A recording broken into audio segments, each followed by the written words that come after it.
Ok, la ponente del día de hoy es la profesora Ingrid Alemán.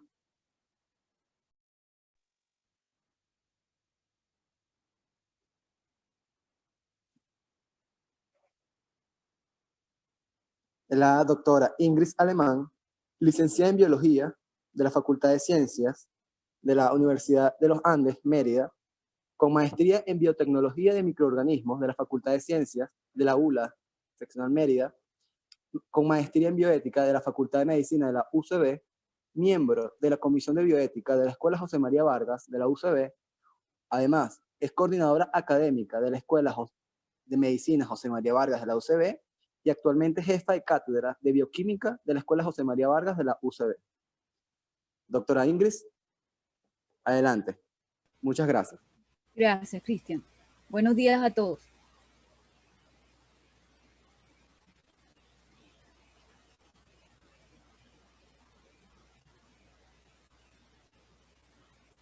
Bien, entonces vamos a hablar de regulaciones éticas e investigaciones en humanos. Pero antes de hablar de la parte ética, pues necesitamos saber qué es una investigación en seres humanos y qué no lo es, para estar claros. Bien, una investigación científica en seres humanos, pues, yéndonos a la parte de la medicina, es la práctica médica cuyo fin es confirmar una hipótesis. Entonces, para confirmar esa hipótesis, tenemos que aplicar un método, obtener resultados y después, pues, podemos inferir de unas conclusiones. Y recuerden lo que le comentaba la doctora Padrón en su primera charla, en su primer día, que hay que publicar esos resultados y ese trabajo. Hay que publicarlo. No podemos hacer un trabajo de investigación y engavetarlo, porque eso tampoco sería ético. ¿Okay? Entonces, ¿cómo lo damos a conocer? Pues lo damos a conocer a través de una publicación en una revista, como en el caso de Acta Científica Estudiantil para los muchachos, o como en una presentación en un congreso. Bien, ¿y qué no es una investigación en seres humanos? Pues no se considera una investigación científica en seres humanos el ejercicio práctico de la medicina. Sabemos que el médico, pues lo que busca es el beneficio a su paciente, el beneficio de su paciente. Pero esto es su trabajo, es lo que hace día a día. Entonces, esto no se considera una investigación científica. Tampoco lo es los estudios de casos, que son muy frecuentes en la medicina. Ellos son denominados a propósito de un caso o series de casos, que tienen tamaños de muestras menores de 30. Entonces, se consideran estos estudios de casos como un aporte a una especialidad. Pero no son una investigación científica per se. ¿Ok? Ahora bien,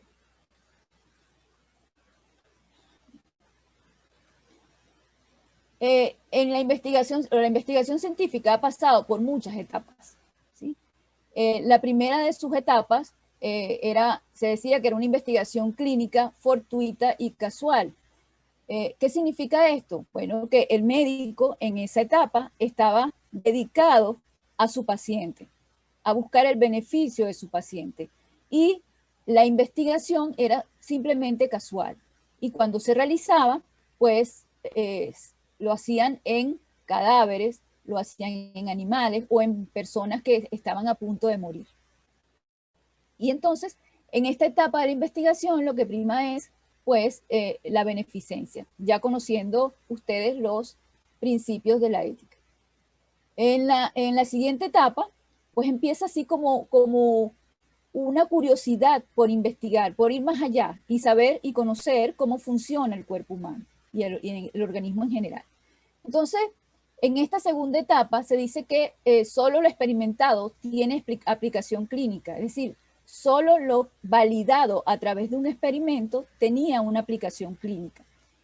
Pero aquí empiezan los problemas, porque como sabemos, los investigadores no son autorregulables y en ese momento pues no existían normas o reglamentos éticos que pudieran controlar estos experimentos. Y bueno, aparece, por ejemplo, la bomba atómica, que mató a muchísimas personas.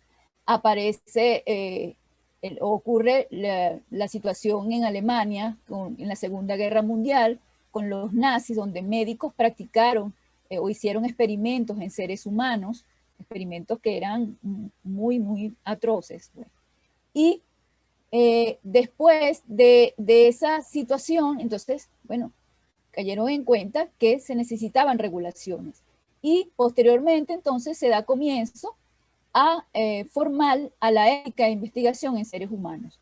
En el caso de Nuremberg, que ya se los han nombrado varias veces en las ponencias, surge pues los juicios de Nuremberg, donde 17 médicos nazis fueron enjuiciados y bueno, fueron llevados a prisión por los experimentos que realizaron en una población de judíos. Entonces, de estos juicios de Nuremberg surge el Código de Nuremberg del año 1927. Es un código muy pequeñito, apenas tiene como 2 o 3 páginas. Ustedes lo puedan ver, lo tienen en PDF, se los colocamos allí para que lo puedan leer. Y cuenta con 10 artículos. Estos 10 artículos los podemos resumir en 3. Uno que lleva al consentimiento voluntario y a la libertad para abandonar el estudio, es decir, en esta primera parte podemos ver que entonces que hay una libertad del individuo a ser sujeto de investigación para decidir o no si quiere participar en esa investigación. Y además él puede abandonar el estudio en el momento en que lo desee. Por otro lado, hay o sea, se manifiesta el riesgo y el beneficio. El riesgo, por supuesto, inferior al beneficio que se le puede ofrecer al sujeto de investigación. Y por otro lado, esa tercera parte era que únicamente personas científicamente calificadas podrían hacer la investigación.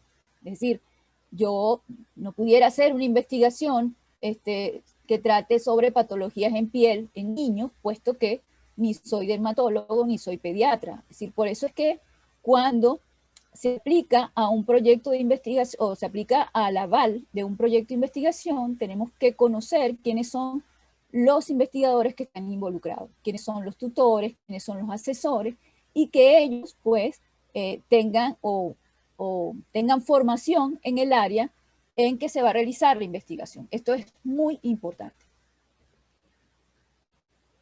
Bien, pero a pesar, fíjense, el Código de Nuremberg de 1947, a pesar que ya existía, continuaron los excesos en la investigación clínica. Y bueno, hay muchísimos excesos que pudiéramos nombrar, solo seleccioné 3 por el tiempo. Uno de ellos es el experimento de Tuskegee, que se realizó en Alabama, en Estados Unidos. Al principio se programó este experimento para 8 meses y duró 40 años. Y este experimento, en él se estudió el curso normal de la enfermedad de sífilis en adultos de raza negra. Luego tenemos otro experimento en el año 1954 en una escuela también que estaba en Nueva York, en Estados Unidos, que era para niños de retardo mental. A medida que los niños iban ingresando en la escuela, se les iba inoculando el virus de la hepatitis. ¿Sí? Entonces, bueno, cuando se hizo público, pues la escuela dijo que ellos tenían los consentimientos de los tutores legales, pero resulta que luego los tutores dicen que fueron coaccionados porque si no, simplemente no iban a incluir a sus hijos dentro de ese colegio. En el año 63, en un hospital de Brooklyn, pues se realizaron inyecciones subcutáneas de células cancerosas en ancianos enfermos para estudiar la respuesta inmunológica. Y bueno, y experimentos como ese, muchísimos que fueron excesos en la investigación. ¿Y qué vino después de eso? Pues más regulaciones éticas para evitar pues, que continuaran estos excesos.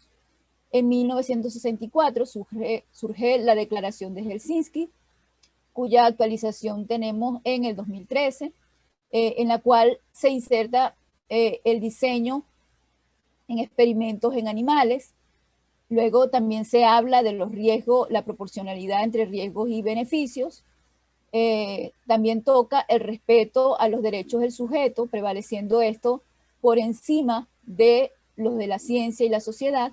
Y por supuesto mantiene pues, el consentimiento informado y el respeto por la libertad del individuo. ¿sí? Entonces, como esa propiedad, pues la capacidad que tiene el individuo de aceptar o no participar en un proyecto de investigación. Bien, luego, para el año 1979, a partir del experimento de Tuskegee, aparece el informe de Belmont. Y en este informe se establece por primera vez los principios de la bioética, como tres: el respeto por la persona, el principio de la beneficencia y la justicia. Y el respeto posteriormente pasó a ser o se dividió en autonomía y no maleficencia. Luego, el informe de Belmont también pues, contiene pues, el consentimiento informado, el balance entre riesgos y beneficios y la selección equitativa de los sujetos de experimentación.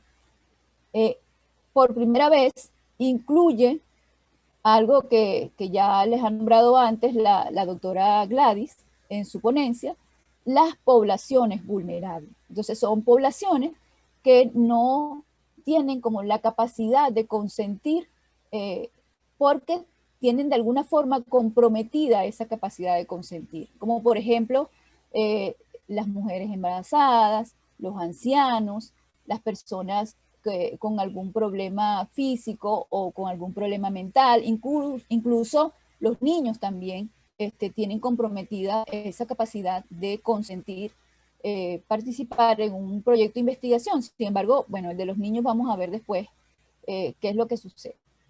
Entonces, aquí se incluyen por primera vez estas poblaciones vulnerables, poblaciones, por ejemplo, en nuestro país, Venezuela, están nuestros indígenas, ellos son poblaciones vulnerables, o las poblaciones de barrios que son muy pobres, esas poblaciones. Todas ellas son poblaciones vulnerables.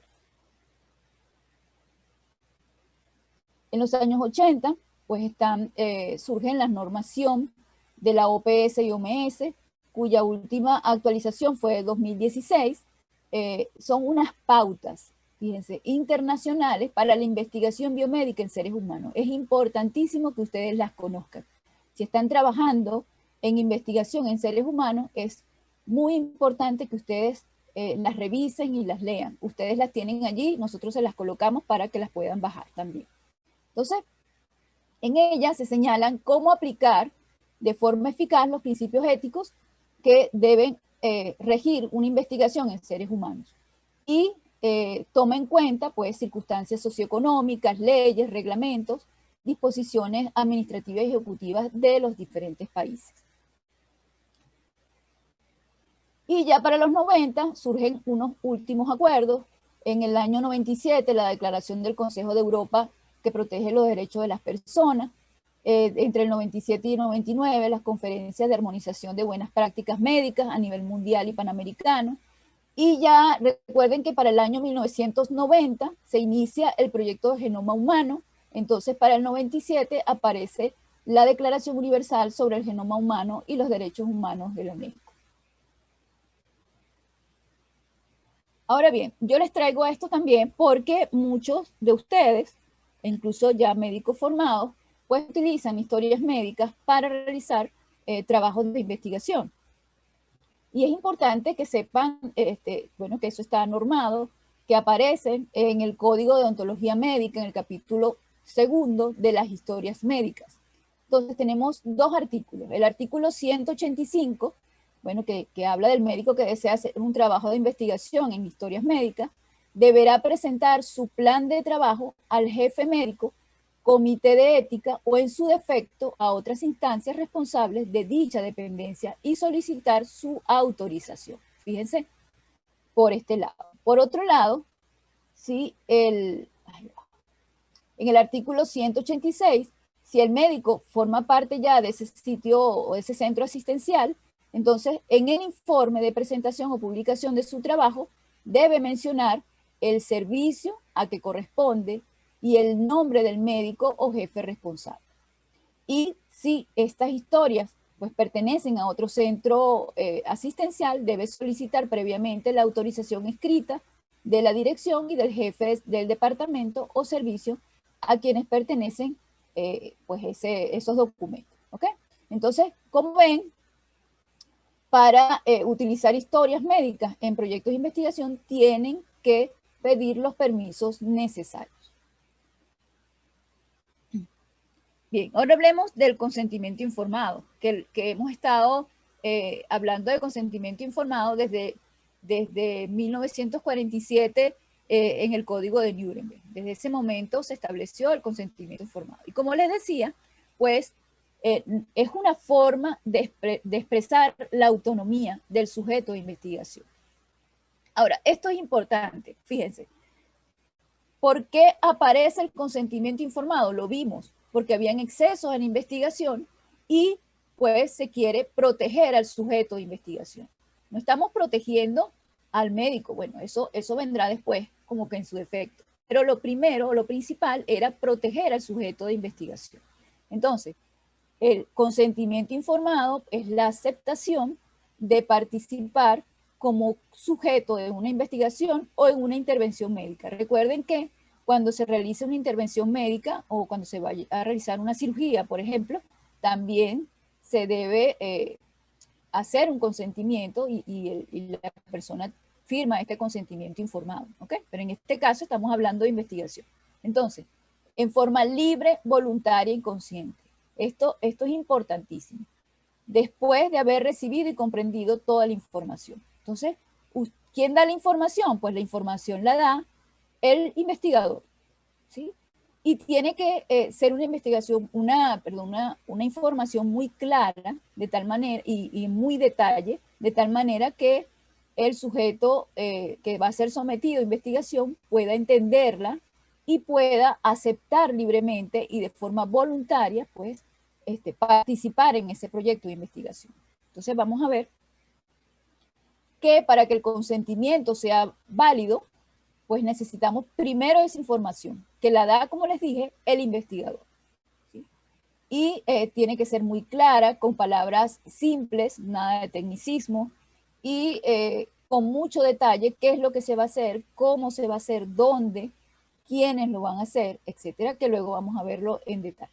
Luego tenemos la competencia. Esto es importante. La persona que firma ese consentimiento tiene que ser competente, pues, para firmar ese consentimiento. Hay personas que necesitan de un tutor legal porque tienen un retardo mental o porque tienen una limitación para poder firmar ese consentimiento. Entonces, estas personas que firman el consentimiento tienen que tener esa competencia para firmarlo. Y, por supuesto, voluntariedad.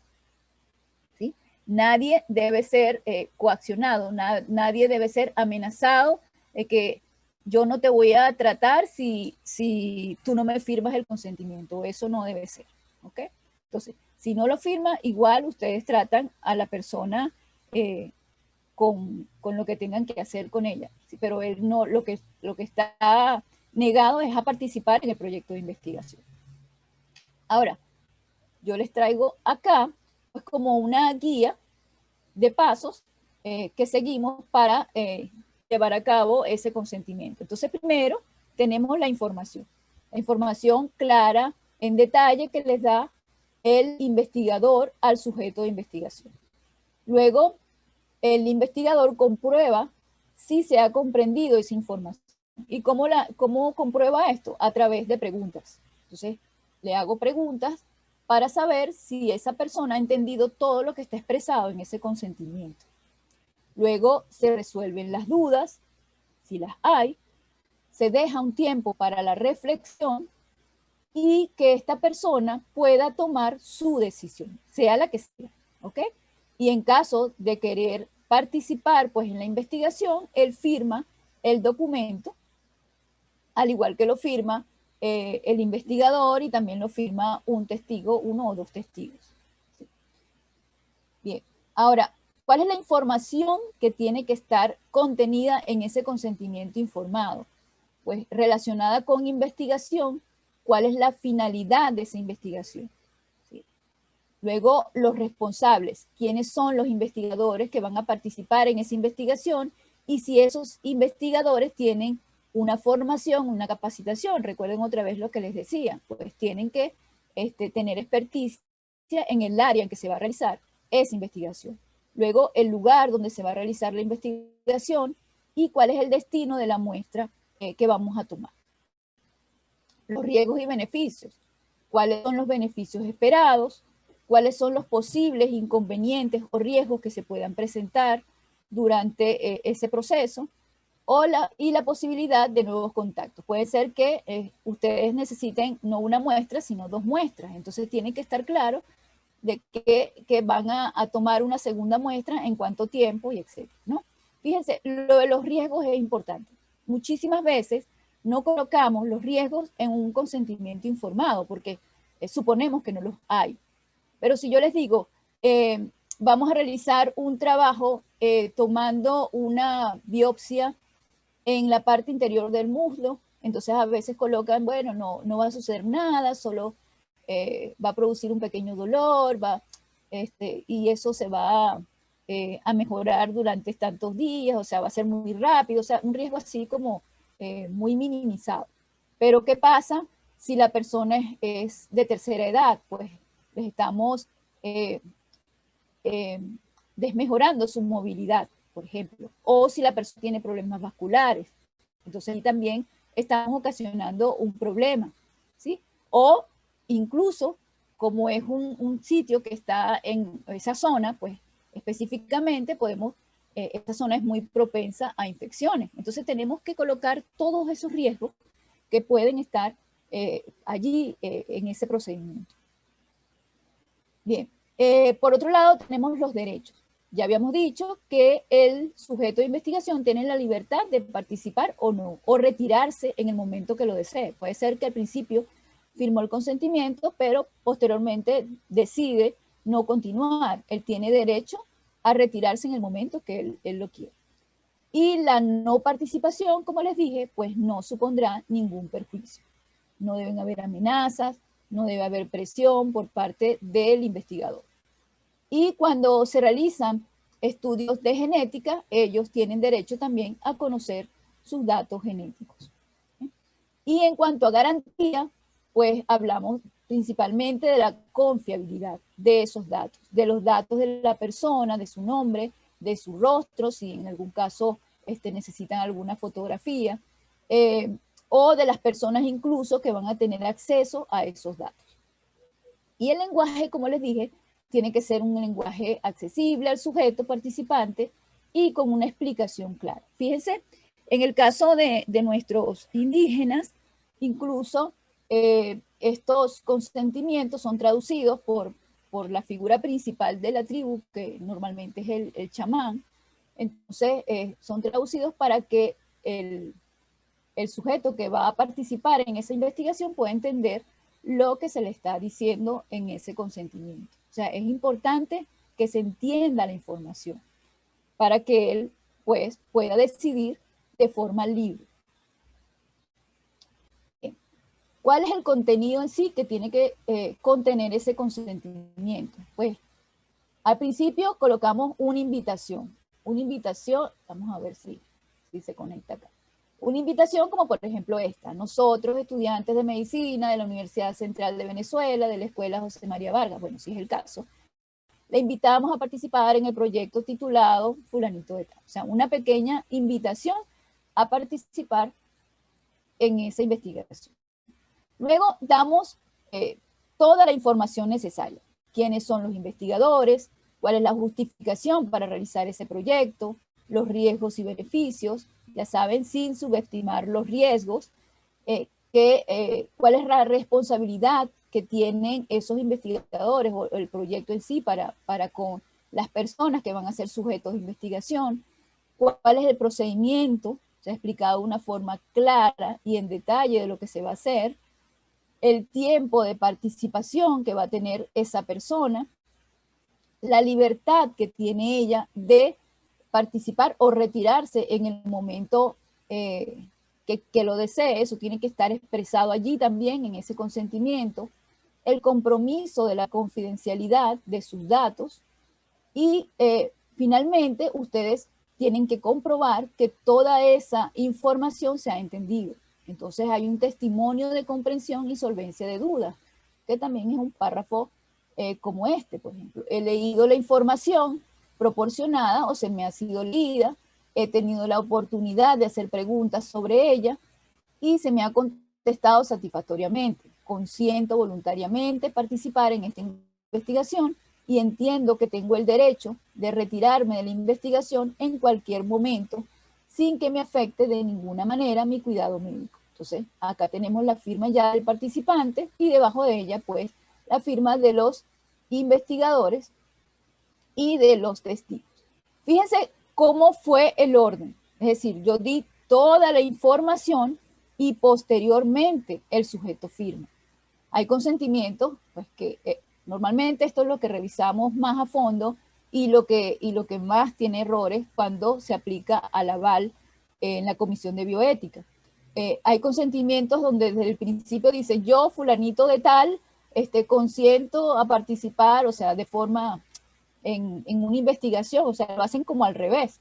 No, ustedes tienen que dar toda la información y ver que se ha comprendido y posteriormente él firma. No puede ser al revés.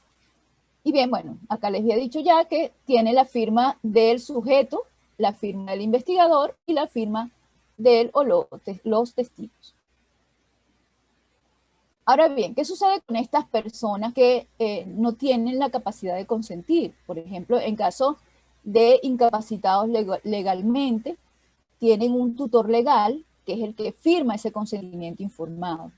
O en caso de menores de edad, pues tienen el tutor legal, pero también hay otro documento que es donde se refleja la opinión del menor. Y esto es el asentimiento informado.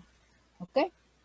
Entonces, fíjense, ¿por qué personas que no tienen la capacidad de consentir, entonces participan en una investigación científica? Bueno, porque su participación les va a generar un beneficio para su salud o porque hay una imposibilidad de realizar investigación en sujetos capaces. Es decir, si se quiere realizar una investigación en problemas de piel en niños, pues obviamente tienen que ser niños los que participen. Entonces, no pueden ser adultos y tenemos que pedir la opinión del menor, además del consentimiento de sus padres. Entonces, hay también, la participación es porque hay unas mejoras significativas en la comprensión de la enfermedad. En el caso de un estudio que se haga sobre la enfermedad del Alzheimer, por ejemplo, entonces, pues obviamente necesitaré una muestra de personas que sufren de esta enfermedad para realizar la investigación. O que la investigación, y esto es siempre, que tenga un riesgo mínimo para el sujeto. Bien, en cuanto al asentimiento informado, pues se realiza o lo firma pues los niños que tienen una edad intelectual de 7 años o más, son menores de edad. Y, ojo, esto es importante, se debe respetar la negativa del niño a participar en investigaciones no terapéuticas. ¿Y por qué solamente no terapéuticas? Porque, obviamente, si se le va a realizar al niño alguna cirugía o algún tratamiento que es importante para su salud o para su vida, pues en ese momento se les explicará que, bueno, aunque no esté de acuerdo, se tiene que hacer precisamente para salvar su vida o porque su vida es necesario para mantener su salud. ¿Ok? Entonces, pero en una investigación normal, pues el niño tiene la capacidad de decidir si quiere participar o no en esa investigación. ¿Y qué tenemos que tomar en cuenta para el asentimiento informado? Pues por un lado, conocer el nivel de maduración del niño.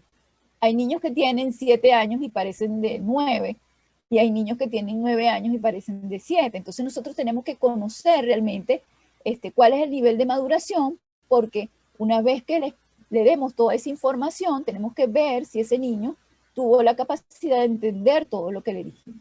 ¿Ok?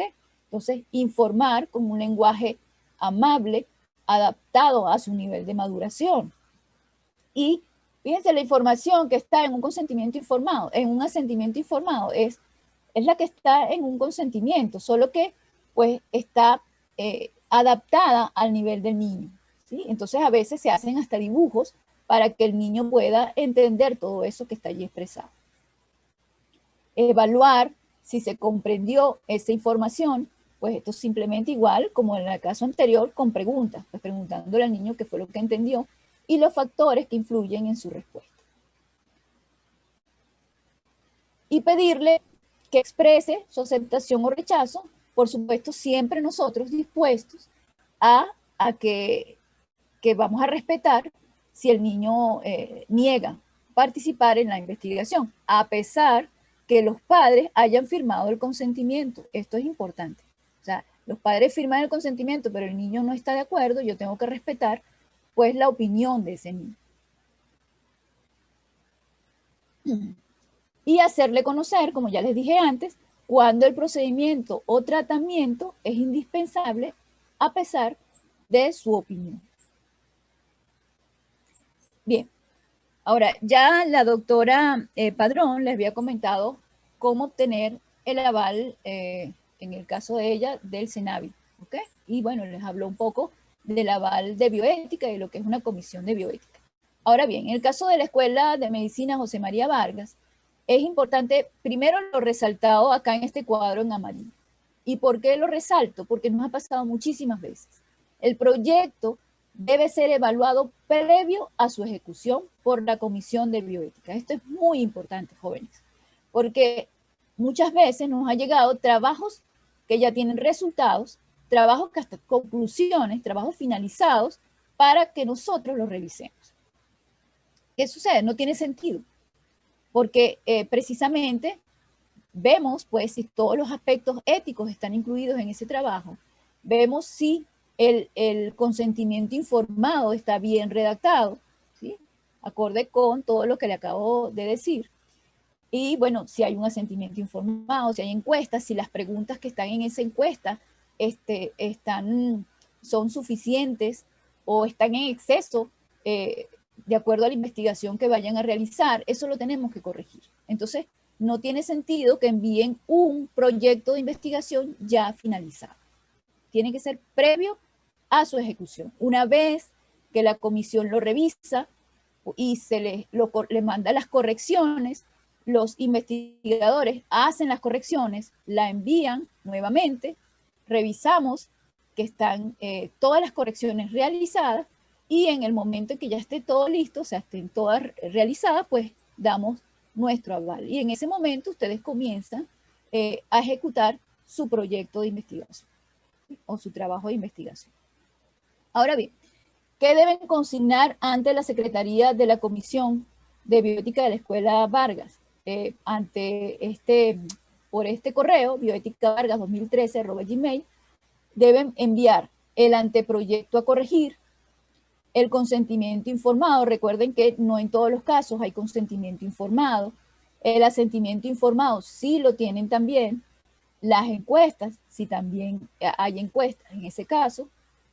Y nosotros les enviamos un formato para investigación en seres humanos o para investigación en animales, dependiendo de lo que vayan a realizar.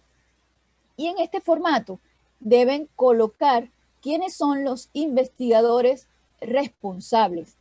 Y entonces allí veremos si esos investigadores, tutores, asesores, pues tienen o están en el área del proyecto que van a realizar. ¿Ok? Tienen la experiencia y la experticia necesaria para realizar o para asesorar en ese proyecto de investigación. Bien, una vez que ustedes envían esto, como les dije, entonces nosotros corregimos todo y se les envía una comunicación con todas esas correcciones y luego nos envían el proyecto corregido y una vez que esté todo correcto, entonces le damos el aval de la comisión. Y eso es lo que se hace normalmente en este caso. Como les dije, hasta ahora hemos recibido también algunos de los de la escuela Racetti, hasta que, bueno, veamos cómo se resuelve lo de la comisión de bioética de la escuela Racetti o de la facultad. Luego ya se verá eso. Bien, y esto era lo que les traía.